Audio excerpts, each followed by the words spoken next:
go through life accepting what textbooks told us about the universe. But what happens when questions are raised about many of our fundamental beliefs? A mystery that cannot be explained. An enigma that defies reason. A surprising and unexpected answer. To encounter such a mystery firsthand may change your life forever. Face to face with the greatest riddles of the ages, the world's most profound mysteries reach out and touch your life in ways you've never imagined possible. Encounters with the unexplained.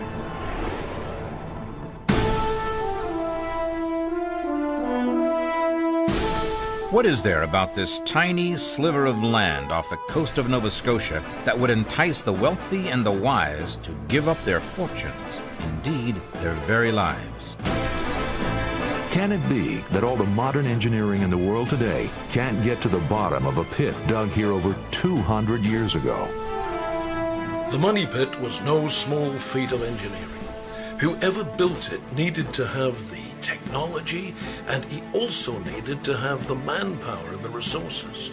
It would have taken at least 100 men several months to complete the money pit. The legends about the island are many. Some of the more famous ones are that the treasure will not be found until 7 people have died.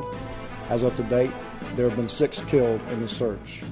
Perhaps the most famous legend is that no one will find the treasure until every oak tree on the island is gone. As of right now, there's one. What treasure is large enough to bring a young Franklin Delano Roosevelt to the island with a pick and shovel in hand? Or cause the great matinee idol Errol Flynn to leave the luxury of Hollywood for the cold and mud of an obscure island? Is this the repository of the world's greatest single treasure, or just some 18th century engineer's idea of a practical joke? Just off the coast of Nova Scotia lies a tiny blip of land called Oak Island. It would be hard to imagine a more nondescript piece of real estate. Yet here on this mile-long, half-mile-wide chunk of dirt that sticks up out of the Atlantic Ocean barely 35 feet, fortunes have been squandered, and so far, 6 lives have been lost. In search of what? That's one of the more amazing parts of this mystery. No one even knows what they're looking for. Oh, there are theories to be sure, but the bottom line is nobody knows. That's what makes the mystery of Oak Island one of the most convoluted, puzzling, strange, yet true stories we have ever encountered. It all began in 1795. A teenager by the name of Daniel McGinnis noted a depression under the outstretched branch of one of the large oak trees from which the island originally took its name. Daniel and 2 friends he had persuaded to join him quickly discovered that indeed someone at some time in the distant past had gone to a great deal of trouble to dig the pit they were now uncovering. Every 10 feet, they encountered another oak floor solidly anchored in the sides of the pit. By the time they had reached the 3rd floor, and in spite of dizzying visions of buried treasure, they realized they were in over their heads, both literally and figuratively. Curiously, that seemed to end the boys' adventure. They just gave up. For the next 7 years, the pit the boys had only begun to uncover lay undisturbed. But rumors abounded, some of them quite sinister. There was talk of a curse on Oak Island, which might not be as far-fetched as it sounds when you begin to learn a bit about the island's tragic history. Well, one of the main legends is that there is a pack of dogs on the island with fiery eyes that roam the island to protect the treasure pit. Also, a crow that may be the embodiment of some other spirit. Supposedly, he watches over the money pit. You've also got the legend that the treasure will never be found until 7 people have died. And so far, 6 have died. But perhaps the most famous legend is that no one will find the treasure until every oak tree on the island is gone. As of right now, there's one. We really don't know what happened when the money pit was found, or what the original story was. Over the last 200 years, folklore has intruded to change the story dramatically, to the point where it's very difficult to separate fact from fiction. Yet in spite of legends and curses, men keep pouring their lives and fortunes into this hole in the ground. Why? Some researchers think it is nothing more than a sinkhole. I don't think it was a sinkhole, I know it was, for the simple reason that Oak Island is no more than 500 feet from the mainland, where the mainland is peppered with sinkholes. I have been in several of them. If that's true, it's a sinkhole that has fooled a lot of people.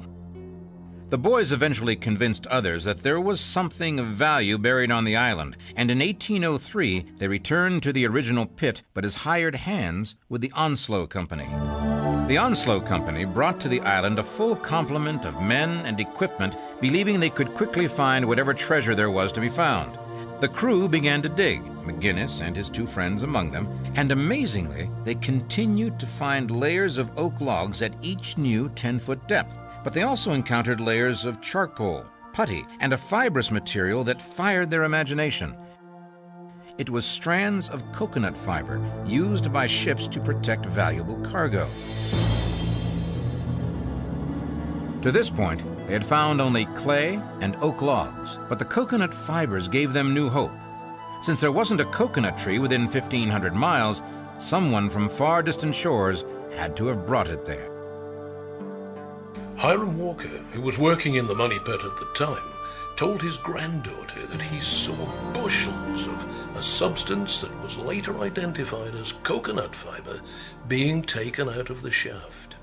Now that was strange, because the nearest coconuts were 1,500 miles away. Here too, at about 90 feet, they uncovered a large flat stone with two lines of strange geometric symbols inscribed on it.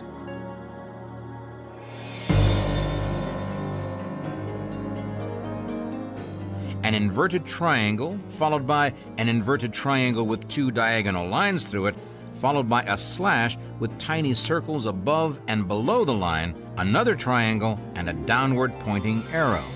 The inscription was shown to a language professor at the University of Halifax, who translated the markings as saying, 40 feet below, 2 million pounds are buried.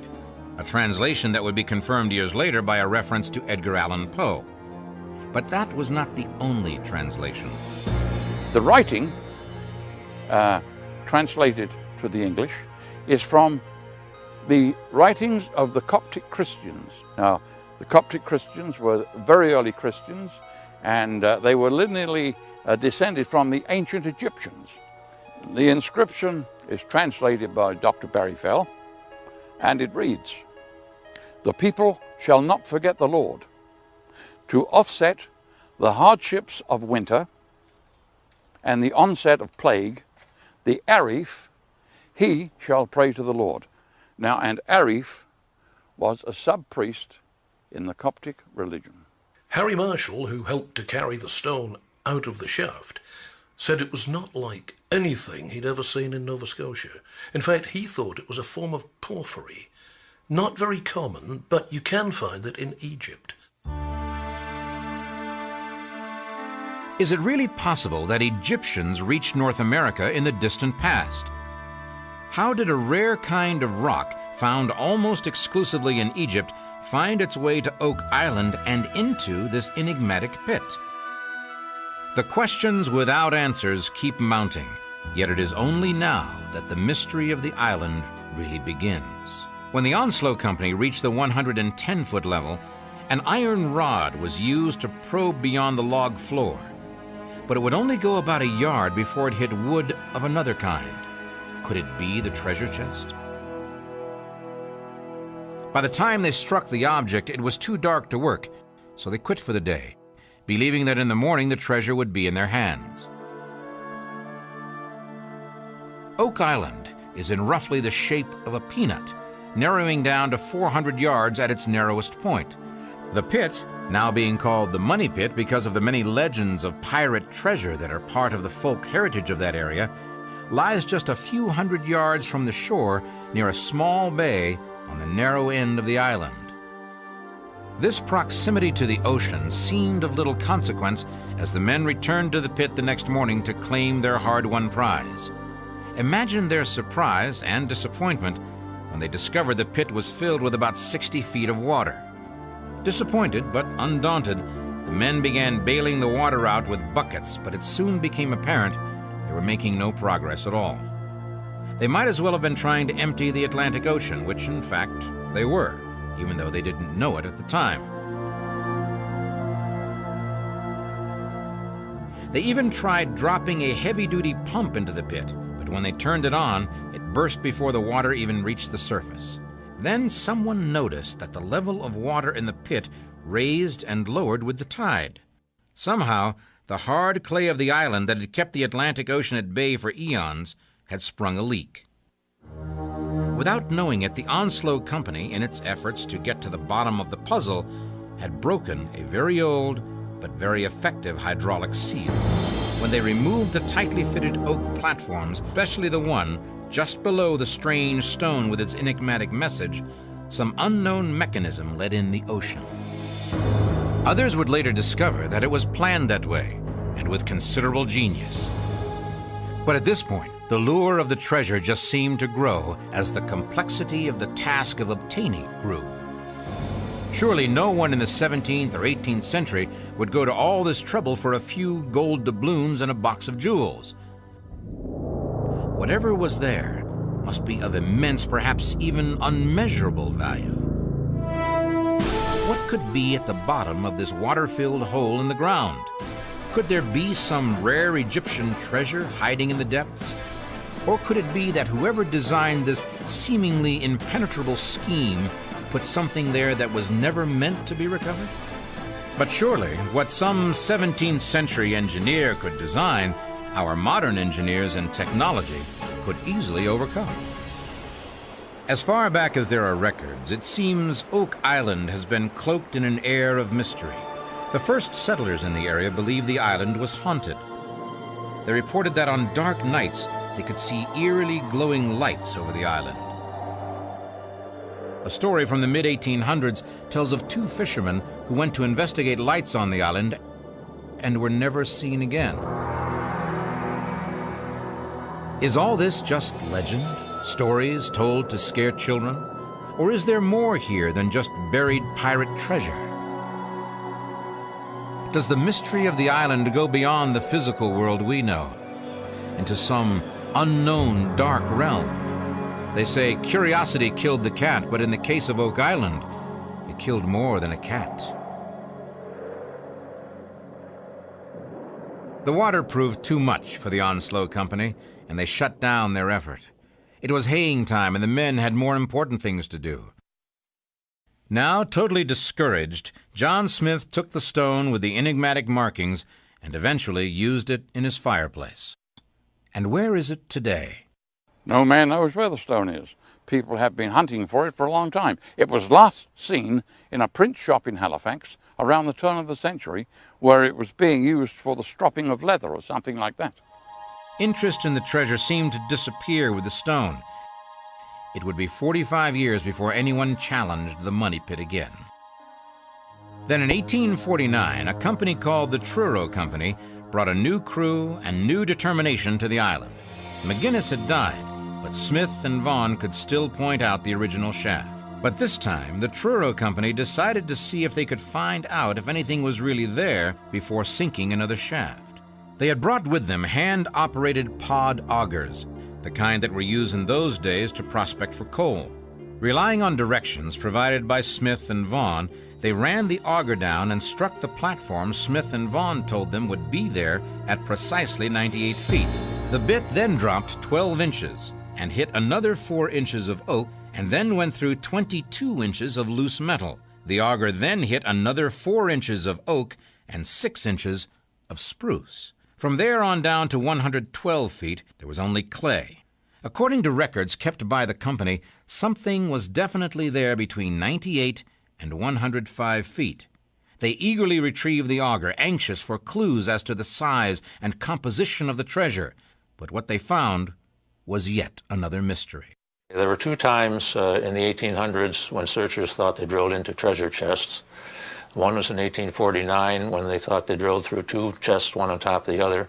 And the other one was in 1897 when they thought they drilled into one big chest which had different measurements from the other two. The auger did bring up two pieces of gold metal, very much like the links on a watch chain. But not everyone was convinced they had found treasure chests. Some think it may have been a coffin. In my opinion, these two pieces of metal that were taken up in their core possibly, not probably, but possibly came from chainmail armor that the Arif may have been using. Because chainmail armor in those days, and before, 1,000 years before, was still quite popular. And they probably dressed him up after he died in chainmail armor and put him in his final resting place. It might indeed be possible to imagine the pit as nothing more than an elaborate tomb for some ancient religious leader. But there's more, much more to the story. A subsequent bore brought up something that was a complete surprise, a piece of sheepskin parchment with the letters V and W on it. The Truro Company believed they had encountered a vault containing a wooden box or boxes of some kind. This box, if it exists, is between the 154 and 161 foot level and is reputedly the place the auger found the parchment. But 10 feet below that, according to the company records, is an impenetrable iron plate. Who could have built such an ingenious masterwork? And what treasure could justify such an enormous effort? Gold, jewels, money? And what about the strange piece of parchment? When Dr. Burrell Ruth, a professor at Iowa State University, heard that parchment had been found in the money pit, he predicted that mercury would be found there too. Dr. Ruth, a chemical engineer, was an avid subscriber to the theory that Shakespeare was just a front, that it was actually Sir Francis Bacon that wrote the plays and poems attributed to Shakespeare. And Bacon had written on several occasions that mercury could be used to preserve almost anything of value, including manuscripts. So when Ruth heard about the piece of parchment that had come out of the pit, he concluded that this must be the repository Baconian scholars had been searching for centuries. Ruth thought it entirely possible that a hoard of manuscripts would be found there that would prove once and for all that Francis Bacon was in fact the author of the so-called Shakespearean works. We are inclined to write this one off as just idle speculation, except for a couple of nagging oddities that keep everyone guessing. For example, there's that business about the mercury. There has been confirmation that people years ago did use mercury for preservation. And the amount of mercury that must have been on Oak Island would have been enough for either smelting or some storage project that was pretty big. So far as anyone knows, Shakespeare was not a lawyer, nor well-traveled, nor educated, and he certainly lacked extensive life experience. Bacon, on the other hand, was all of those things, and in addition, was one of the leading scientists of his day. He would have the knowledge and skill to design and implement something as complex as Oak Island has turned out to be. Still, there is no direct evidence pointing to Bacon as either the author of Shakespeare's work or the designer of the Oak Island complex. But all of this only seemed to heighten the desire of the Truro Company to find out what was, in fact, in that hole in the ground. They decided to drill yet another shaft, this time to the northwest. Same solution, same result. At about 100 feet, water came rushing into the new shaft. This time, it took barely 20 minutes to fill the shaft.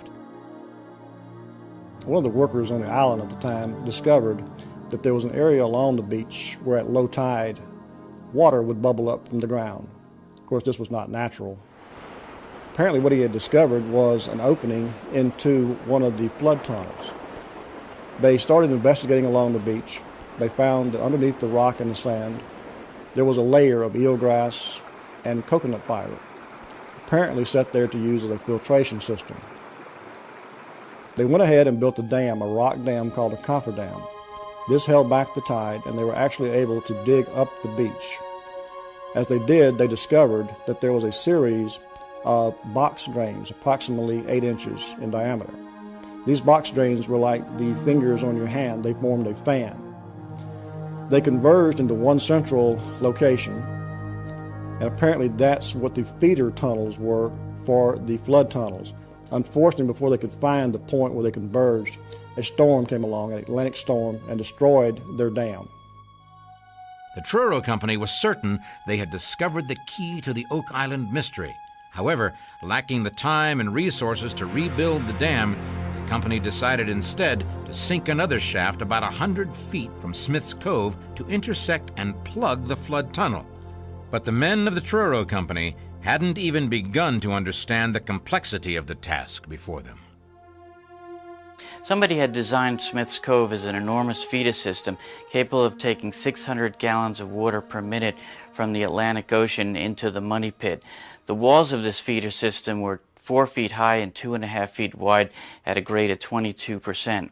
The Smithsonian Institute examined the fibrous material and determined that it was indeed coconut husks, and pointed out that it was especially resistant to seawater and might have been there in Smith's Cove for several hundred years. The company's idea of plugging the feeder tunnel was a good one. Unfortunately, they were only able to find one of the tunnels, and they weren't able to plug that one completely. Someone had built a complex system of tunnels, drains, and filters that worked on a simple principle that's known to every child. If you place your thumb over the top of a drinking straw and insert it into a glass of water, the water won't come up into the straw until you remove your thumb. And since we know how that works, the mystery is solved, right? Sorry to disappoint you, but even knowing how the flood trigger works, all the entrepreneurs, researchers, engineers, and treasure hunters over the past 150 years have so far been unable to put the water back in the glass. We can tell you, however, that like those who had gone before them, the Truro Company ran out of time and money and simply gave up. But what of more modern efforts to retrieve the treasure? Do we know yet what the prize is for which the treasure hunters have been willing to give up everything? Is it the treasure that still draws people to the money pit? Or is it the challenge of solving the puzzle? Are we any closer to a solution? Or does the money pit of Oak Island just generate more mysteries? Treasure hunters have continued to return to Oak Island at varying intervals over the years, and while some pieces of the puzzle seem to have fallen into place, no one has yet been able to reach the treasure, whatever it is. Divers have managed to go down as deep as 235 feet into a vast chamber beneath the area of the money pit. They reported V-shaped gouges extending upward, and while they couldn't see the bottom, they could stand on it. Several treasure seekers, beginning with the Truro Company, believe they have solved the riddle of the water trap, but the results of these efforts have always been either disappointing, strangely bizarre, or tragic. By the mid-1800s, 2 workers had already lost their lives. One was killed when a steam boiler blew up, another when he fell down a steep shaft. But not even the superstition that 7 people would die could keep the treasure seekers away. Tantalizing discoveries kept popping up, almost as if the island was teasing the treasure hunters, daring them not to quit. The island is covered with clues and markers showing that someone did something there a long time ago. Probably the most famous of these is the stone triangle that was found at South Shore Cove. This triangle, if you follow its measurements and follow its lines, mathematically it will take you straight to the site of the money pit. The money pit. Strange name for a hole in the ground that no one has taken a dime out of yet. Of course, if you look at it from the standpoint of the amount of money poured into it, it is aptly named indeed. And even some of the world's most unlikely treasure hunters have been willing to contribute their share. Over the years, there have been many famous people associated with the search and the island. In 1909, Franklin Roosevelt became involved with the search. He bought stock in a company called the Old Gold Salvage Company. He actually made 2 trips to the island to participate in the search. Of course, they were unsuccessful, but over the years, even as president, he still followed events on the island. And as late as 1939, he hoped to return to the island, but the impending war in Europe prevented this. Roosevelt's effort was merely unsuccessful. Others have not been so fortunate. They come knowing the history, even the nature of the problem, but somehow they always seem certain that with the right tools and a sustained effort, they can succeed where all others have failed. We came to get the two treasures up, and I would say that my convictions are stronger than ever that we can do it and will do it. Robert Restall and his wife Mildred had lived exciting and adventurous lives. Among other things, they had been daredevil motorcycle riders. The difficulties of Oak Island seemed almost trivial by comparison, yet they would discover that they had embarked on a journey that was far more dangerous than anything they had ever tried before.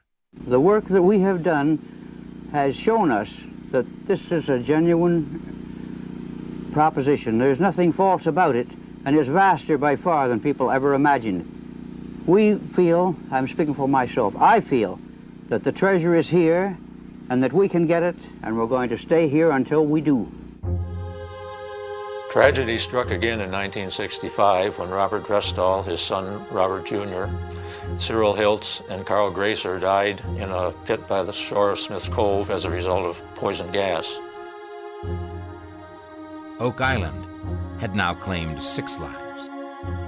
By now, the location of the original pit was completely obscured. Various boreholes were identified by number. Finding a small chest, or even a large chest, more than 100 feet under the rock, mud, and clay of the island was taking on all the characteristics of the proverbial needle in a haystack. Then in 1967, a man by the name of Dan Blankenship, a Florida contractor, and a Montreal businessman, David Tobias, formed another treasure hunting syndicate called Triton Alliance. Blankenship had been on the island since about 1960 as the result of an article on Oak Island published in Reader's Digest. He was so convinced he could solve the puzzle, he sold everything and moved to the island. He is still there. The landmass of Oak Island is owned by Oak Island Tours Incorporated.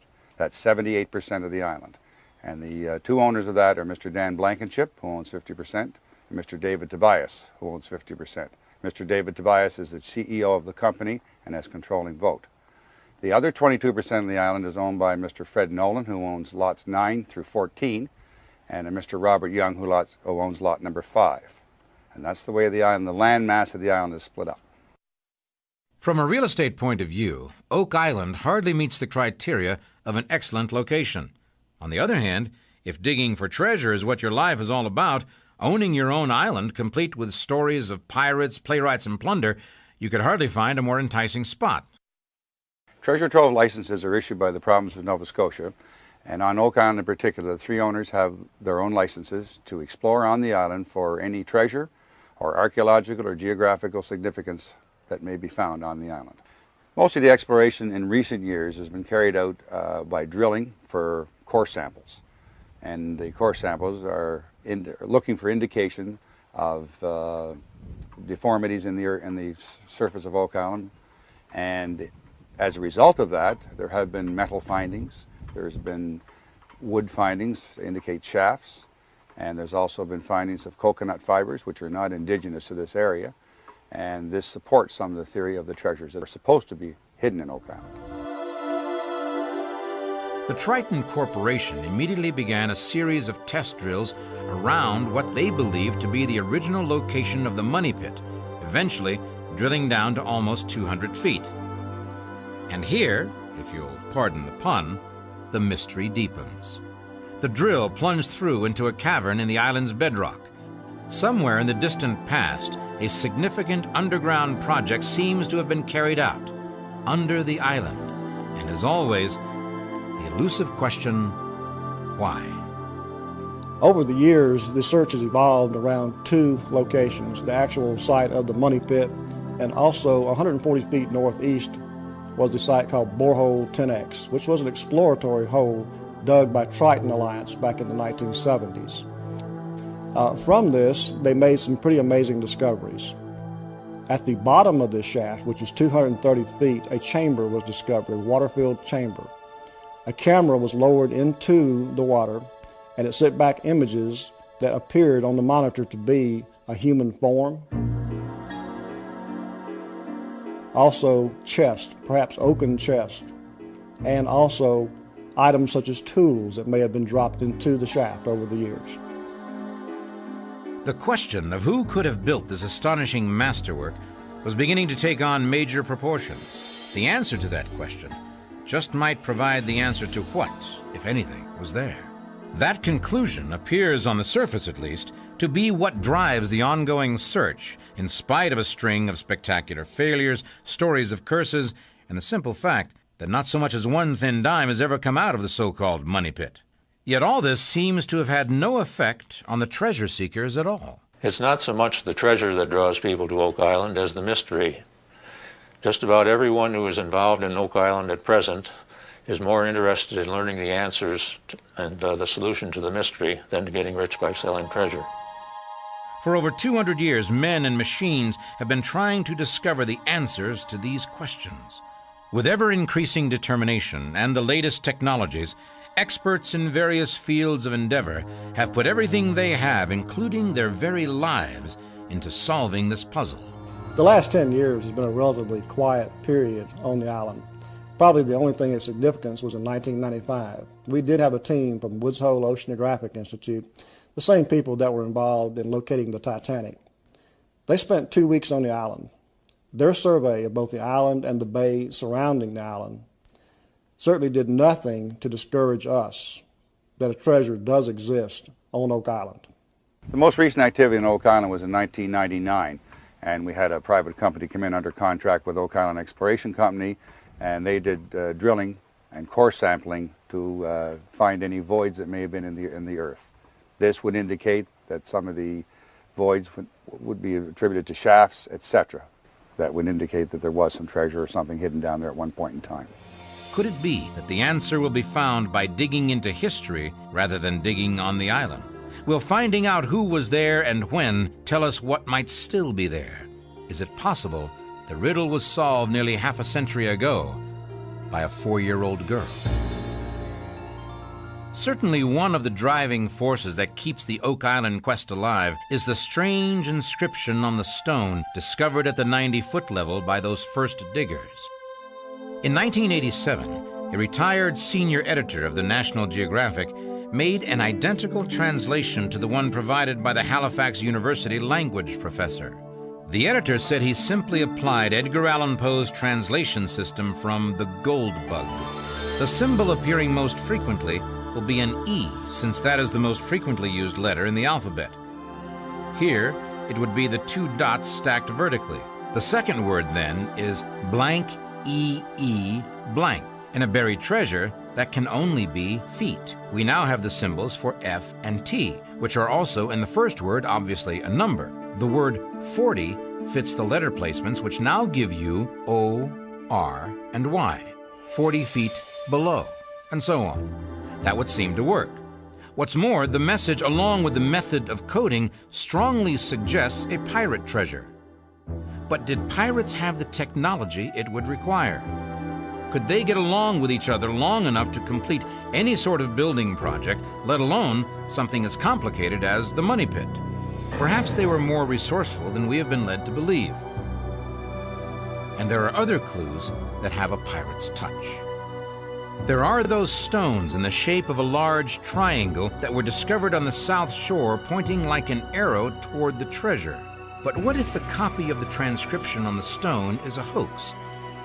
There's actually no evidence available to support any interpretation of the inscription because we don't have the actual inscription. It was never written down. It was lost before it was ever created on any documentation. I believe that the actual inscription we have today is a forgery created by a later writer. What if Harvard professor Barry Fell had the correct translation? What does that tell us is at the bottom of the money pit? I believe that when the Arif died, his people decided to bury him in a tomb. They found a very huge pit, it was 100 feet deep, and they just kept away from it. It was a sinkhole. Earlier religions, including early Christianity, believed that the answer after death was to go down to the river of life. And I believe they put him down to what they considered the river of life.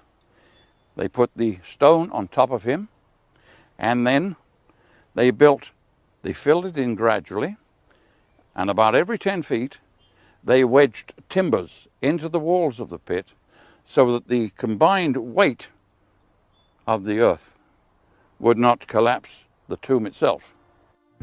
That's an interesting theory, but many experts believe it ignores too much hard evidence of actual treasure. Take, for example, the potsherds and traces of mercury. At the time, liquid mercury was used as a preservative for documents. Also, the small piece of parchment that was discovered on the end of a drill bit. If you were really intending to bury a treasure and have no one else ever find it, why would you leave so many surface clues? The original builders left a noticeable depression in the earth.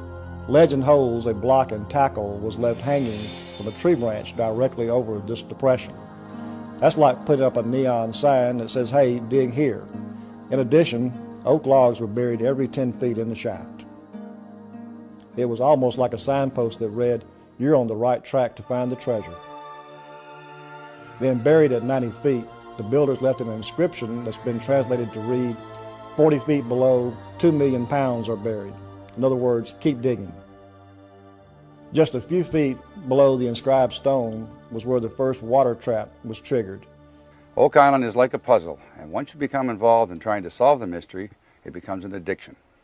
That certainly seems to be the case, and not all the pieces of this particular puzzle can be found in the money pit. Mr. Fred Nolan, who has quietly purchased a small portion of Oak Island, has taken a more archaeological approach. Mr. Nolan has identified 4 10-ton boulders which he says are deliberately placed to form a huge cross. At their center is a large sandstone. Many people believe this is a credible theory, but over the years, many theories have been put forward as to who may have constructed such an elaborate system. Take, for example, an enterprising engineer by the name of Edwin Hamilton, who spent 4 years excavating the island prior to World War II. The original burying of the treasure there probably at that time was quite an engineering feat, and I doubt very much if it could have been carried out by pirates or a pirate crew. The fact that they used water for flooding and that hydraulic engineering was involved would lead me to believe that it was French in origin rather than British, and that it was very likely to be the treasure from Louisbourg that might have been buried there by the men that left Louisbourg along with the treasure on the 3 vessels. They were capable of such work. It's a possibility since the fortress of Louisbourg is just a 2-day sail away from Oak Island. Louisbourg was a large French outpost on the northern coast of Nova Scotia. It served as a challenge to British colonialism in the New World. At one time, it was the 3rd largest seaport in North America, behind Boston and Philadelphia. But the fortress fell to the British in 1768.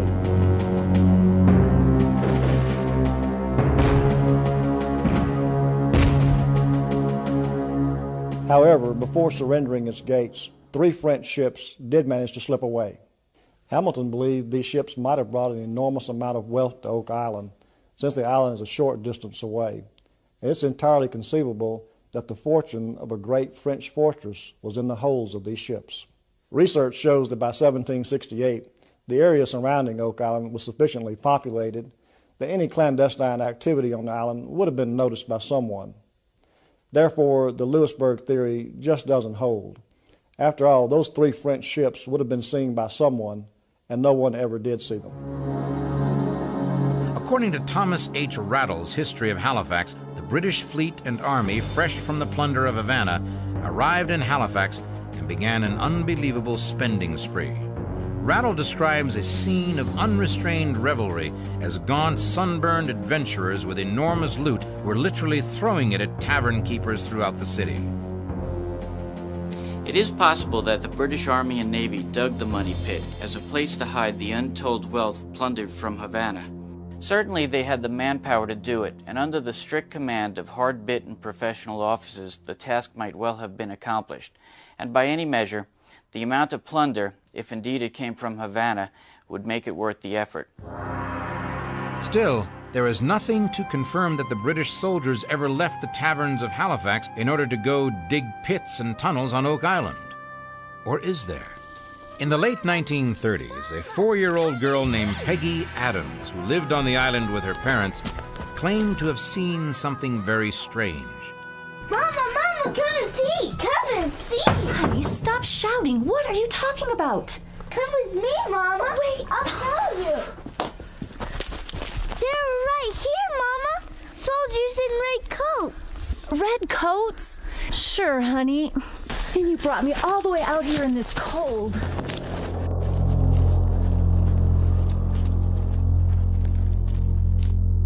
Peggy Adams never backed away from her story. In fact, the way she told it, she seemed to be describing a large number of these soldiers. Her parents, of course, were having none of it.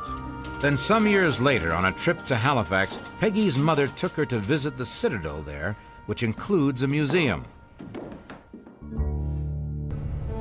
That's them.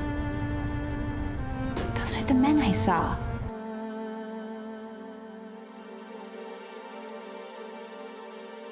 What Peggy saw was an effigy of a British soldier in the uniform that was standard in the British Army from 1754 to 1783.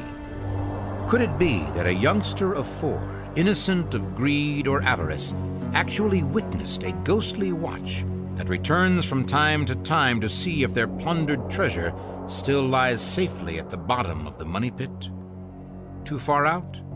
Probably.